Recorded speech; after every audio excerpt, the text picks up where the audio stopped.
at the top, a beautiful message and one that rings true to this pod. Everyone deserves your music, Michael Franti. And that was just then Fountaineer with Sirens Part 1 and 2, extremely haunting. And friends of yours? Yeah, friends of mine. The main songwriter, Tony White, I just believe he's a genius. I can't believe that everyone in the world doesn't know who he is. He is the most prolific songwriter. But yeah, that band was made up of a lot of my friends, him and his brother, a couple of Hawks men, mad Hawks men. They were on a label for a while. Had a great album. They got some, I guess, airplay on Triple J, but it just didn't quite catch, and I don't know why, but yeah, I love them. I've actually got a band like that too. They're called, Mitch Benson showed them to me. They're called Shy Panther, and he explained it before they came on. My mate was like, imagine Bad, Not Good, but the vocalist from Radiohead is singing. And I was just like, oh, okay, so the greatest band of all time. And man, we'll try to fit him in later. What I want to get to now is when I first came across you online, it was a yoga video. Yeah. Can you touch about that? Because that's gone viral multiple times. Yeah, I've made $0 out of that, but I'm sure I've sold a lot of subscriptions to the actual creators, the Pilates creators. Have they ever reached out to you before? They have, and they've wanted to do things with me. It's just something that came across my life at the right time. Can you give us quickly, for everyone at home, including myself, who hasn't seen the reel, give us an essence of the reel? You're talking about yoga? Yeah, it's a Pilates video, and I basically just said, my body did not see this thing coming, and what it had done for me. I'd been a guy who'd been going to the gym 3 or 4 times a week since I was like 16, up until when COVID happened and the gyms all shut down. And I just stumbled into this Pilates video that you could do it from home. It was 15 minutes. It had like kind of music in the background that was like massage music. The lady who was talking had like the most dulcet tones. It was like a sleep story, and she was just bending like an alien. And I thought, okay, this looks all right. Give me a go at it. And I genuinely couldn't get through 5 minutes of this 15 minutes video, but there was enough there for me to just stick at it. I guess when people were baking bread and doing jigsaw puzzles, I was like, I'll become Pilates guy over this lockdown. And I hung in there. I still can't do it anywhere near the way she does, but and I just spoke about what it had done for me more broadly, like mobility. I'd been someone who, we were talking off air, I'd had some neck, back and shoulder pain just from desk work, the worst posture, doing everything wrong basically for 15 years.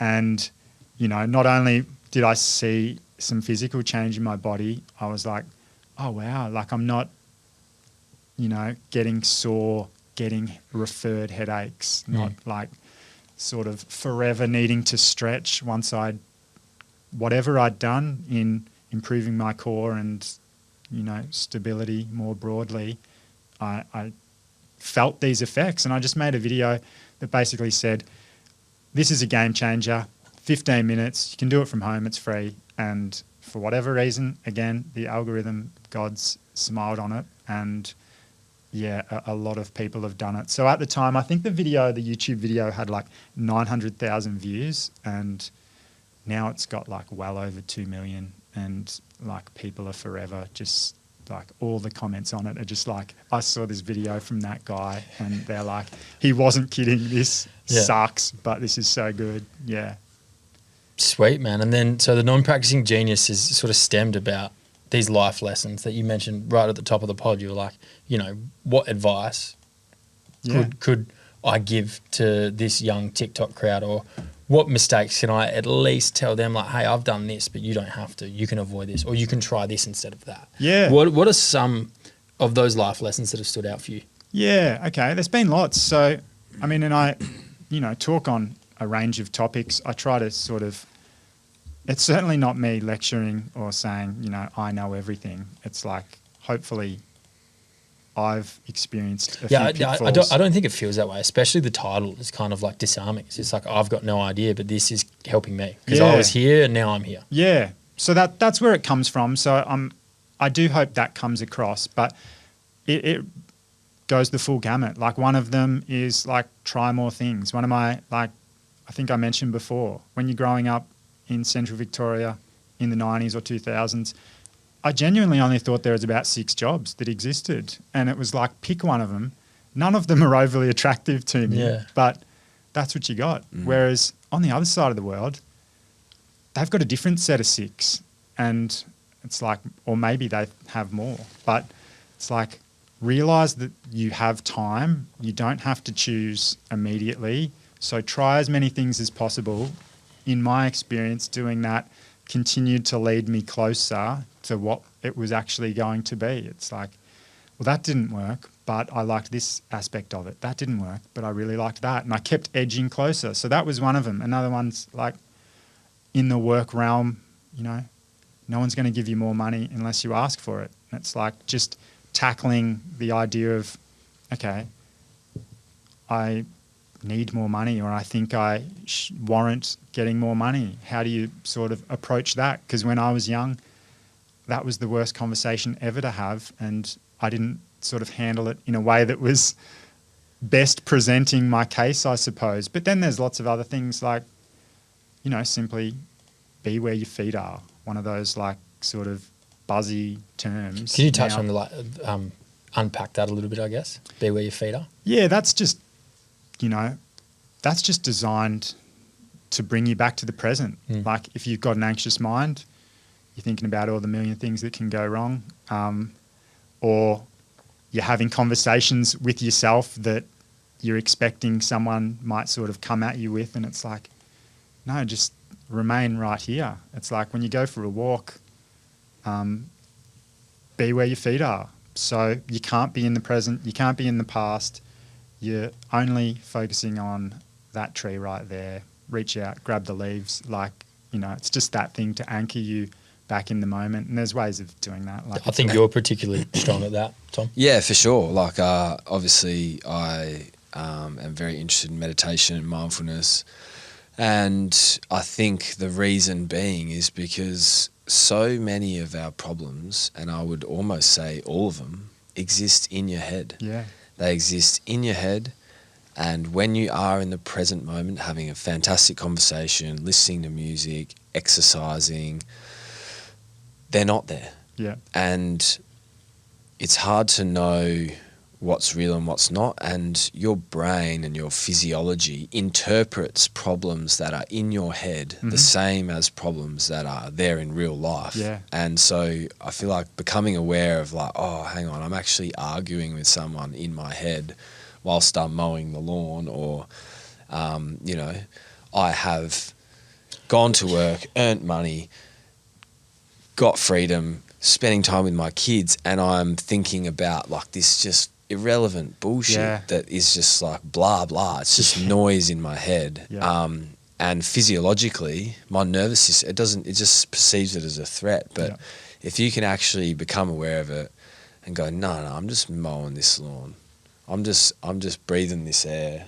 What are you? I could not laughing have related it anymore to arguing with someone in my head whilst mowing the lawn. Yeah, Like, it's just outrageous, bullshit right? that's going on in your head at all points. And I just think it's so much more of a problem than anyone wants to talk about. And you got a attention span that's conditioned by TikTok that's like, like it's the cadence is so high. There's so many problems you could have. You got work, you're fighting with your boss, your partner disagrees with you about this stuff, and like literally endless problems. And if you can't just go, hang on, that's not real. I've got my kids here. Yeah. I've just like put in a month of work so I can spend this time with my kids. My whole week structured around trying to maximize this time with my kids or my friends or anything. The problem exists in your head as a matter of internal monologue. It doesn't actually exist in real life. And as soon as you can turn that monologue off, or what I should say is if you can learn how to begin to turn that off, all of a sudden you can learn how to be happy. It's like, oh, I can just spend time with my kids. You get your bandwidth back and you can say, oh, let's count those chocolates. Like, let's do, you know, what do you see? What do you smell? Like, Yeah. you start running, get me, hide and seek. Like, all this beautiful, magical stuff comes after the fact that you can go, hang on, I'm thinking about some irrelevant bullshit right now. Yeah. Be where your feet are. There's no suffering there. And very occasionally, yeah, like there's some problem and something's, you know, there's something, but it's like so not all the time. Yeah. And that's why I think really passionately about it. And I'm really glad you say it. And what a great way to articulate it, be where your feet are. Yeah. Yeah. It's one of those just little pearls. Once you hear it, you know it's going to stay with you, and because it's just so concise. I guess just a couple of other ones, because they've been important to me, is the idea that you can take a gap year at any age and stage of your life. Like, obviously, you sort of think of gap year and it's that end of school, or maybe it's that end of uni type thing. But the best, well, amongst the best things I've ever done was taking one when I was 36 to write this movie and collect myself. And like you sort of said, I'd worked hard for a long time leading up to then. And it was, you know, I was lucky to be in the position that I could sort of take time out to do it, but they just recharge you, reset you, and in my experience, you move on to bigger and better things. So if you're ever feeling stuck, like, know that that's something you can do. And the other kind of one that's off the back of that is, you know, sometimes quitting a job might be the best option. And I hung around in jobs because I kind of had this, I guess, looking back, it was some sort of Irish Catholic kind of breeding that made me think, you know, you just endure. This is life. Your job sucks, but suck it up. It's only 40 more years of it, kind of thing. And I thought I'd be letting myself and others down if I stepped away from something that wasn't really fulfilling. But, you know, it took me a long time to quit a job that I should have much sooner. And again, as soon as I did, I felt so much better, and it just changed the trajectory of my life. And I got into other things, and everything was up from there. Well, it's just incredible to hear you say it right now, because it just makes so much sense. And obviously some of the following and some of the reach you've been able to achieve through just discussing these ideas is testament to that. But you're so spot on.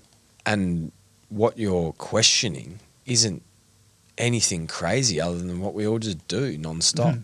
The thought of taking a gap year at 35, 36, 45, like once a decade. Yeah. Why not? Exactly. What are you doing anyway? Saving all your eggs and all your chips to For sure. use later. That's like, nah. Yeah. Why not do these kind of things? And I think it speaks volumes of the ideas, because they're so simple and so clean, yet they hit you in the heart. It's like, man, of course. Why would I not do that? Why wouldn't you have 4 careers? Yeah. Why would you only have one? For sure. Why wouldn't you have 4? That's it. And it's about, like, unless you give yourself permission, though, you won't do it. And sometimes you might have the conviction yourself to do it, which is great. Sometimes you rely on a partner to give you that confidence to do it. And I know that I benefited from my partner in that regard. It's like, I quit a job not that long ago. We'd just found out we were having a child. I walked into the bedroom and I said to her, I think I'm going to have to quit this job. And she's like, she'd heard me sort of in the lead up to that for weeks beforehand. And she's like, yeah, if that's what you got to do, like, get in there and do it. Because, yeah, she knew it wasn't making me happy. But, you know, I was also thinking, well, we're having a baby. Don't be that guy. Like, I was going back to those old habits of suck it up, man. Now it's your time to really bite down on the belt, or bite the bullet, and just be the man and do the right thing for your family and all that jazz, right? Yeah, but it's like, they're not mutually exclusive. You can still do something you love and be the man and hopefully provide and do all that stuff you grow up thinking you're meant to do and you want to do, you know. Man, that's beautiful and so insightful and so simple and so challenging. So thank you for that. But I think it's time to throw to some tunes, man. I would really like one from each of you, because you both just like hit the nail on the head about like be where your feet are. a track from each of you. We're going to come back. More life lessons, more fun. Awesome.